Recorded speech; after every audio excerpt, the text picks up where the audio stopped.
there's a lot of ADs in the industry that will make a coaching change and just put out a release and leave it at that. And I don't know, maybe after today I'll go that route. But I just feel like when you make a decision at this level, you need to stand up and be accountable for it, and be open about it and transparent as you can be. So I've got about 5 minutes, maybe 5 minutes worth of comments, and then I'll open it up to you guys. But the primary purpose of wanting to visit with you today is to cover 3 topics associated with our men's basketball program. I want to recognize and thank Coach Johnson and also our players. We'll talk a little bit about that. I want to share briefly with you why we made the change, and to talk a little bit more in depth about the search process. So those 3 areas, and then I'll open it up to you guys and ladies for whatever you have to ask. But first and foremost, I certainly want to thank Coach Johnson and his staff for their hard work, dedication, and effort on behalf of Virginia Tech. They handled themselves with class and helped develop our young men on many fronts. Coach Johnson is a good man, and he did his job with integrity here for over 7 years in 2 different roles. And he served Virginia Tech well and with loyalty. I wish Coach Johnson nothing but the best moving forward, and I'm hopeful and confident with his skill set he will land on his feet, as will his staff. I also want to thank our players, our student athletes, for how hard they competed this year and how they battled through some tough times. Athletics teaches life lessons that are not easily replicated elsewhere on campus, and our young men are learning that today, but they'll come through it better and stronger, I'm confident. I empathize with our players. I've met with the team, I listened to them, and I told them I would get them the best coach possible. The players deserve our encouragement and support during this difficult and uncertain time for them, and again, I'm confident they will persevere as they are Hokies. I understand the weight and responsibility we have to them as a result of our decision. I will owe it to them and to all of Hokie Nation to do my best to secure the best possible coach to lead our program in the future. Secondly, to share a little briefly about why we made the change. I didn't come into this job with making a change in mind, and no one pressured me to do it, far from it. I certainly could debate the point of why Coach Johnson should get another year, and I did so many times in my mind. But at the end of the day, I made the decision for the primary reason that I didn't feel that our staff was ultimately one that could lead our program successfully for the long term and to get us to our goal in the NCAA tournament. I felt that our current status as a program was at a point and that a new direction was needed sooner than later. This was not an easy decision, and I fully realize it may be and has been criticized. However, my job as a leader is to do what's in the best interest of the whole and the best interest of the department. And my job is to sometimes make very difficult decisions, the decisions I feel are best for the long term. Today will tell, or time will tell, if we made the right decision. I believe we did, and today is day one moving forward and not looking back.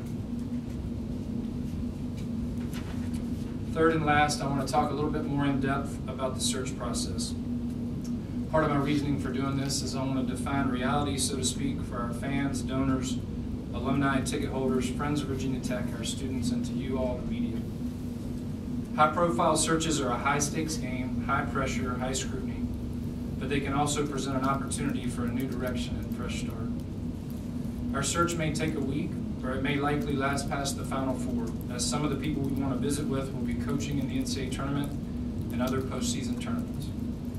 We must find someone ideally with head coaching experience. I would never say never on an assistant, but I really feel it's critical that they have head coaching experience.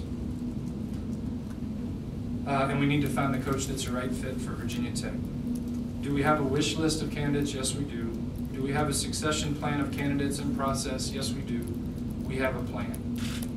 I've learned, however, that even more important than our wish list is the list of candidates that will truly take our job if offered. That's the real list that we need to focus on, and it's not as easy as one might think to ultimately get that group identified.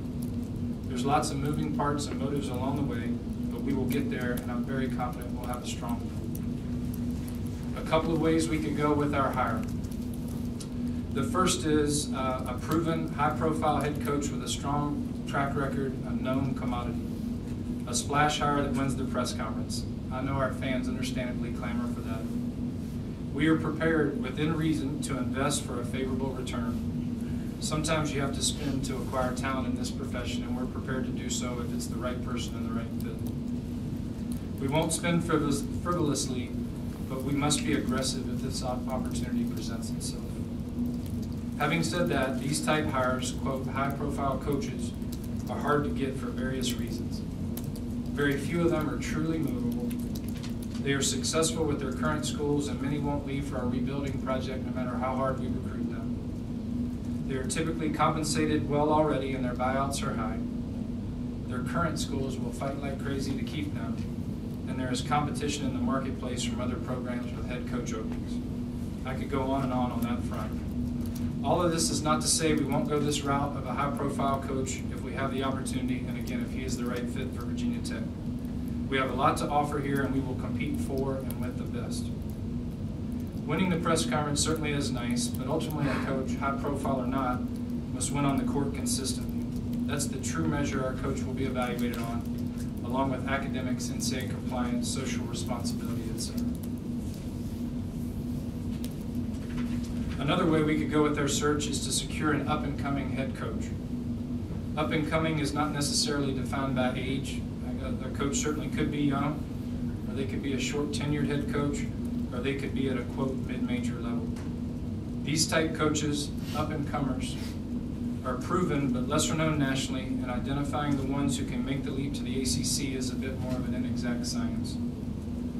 It's critical that we identify and evaluate which up-and-comers are ready to step up in recruiting, player evaluation, player development, handling the media, handling the pressure, and are ready to coach under the brightest of lights in the ACC and go head-to-head with some big-time coaches in this league.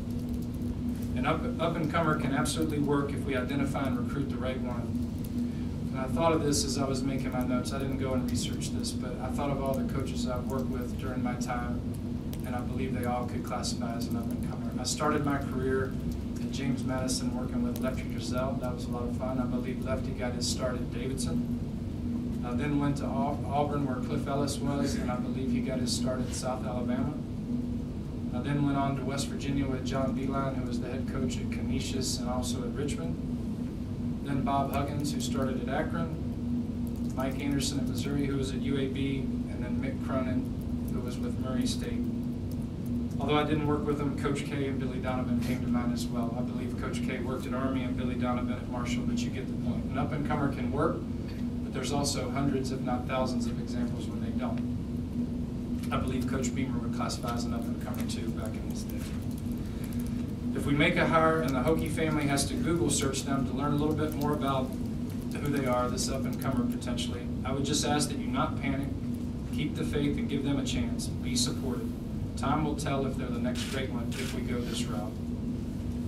Our search committee will be very small. Sometimes it will be a committee of one, but I will not operate in a vacuum. I will have lots of help behind the scenes, and we will do our homework.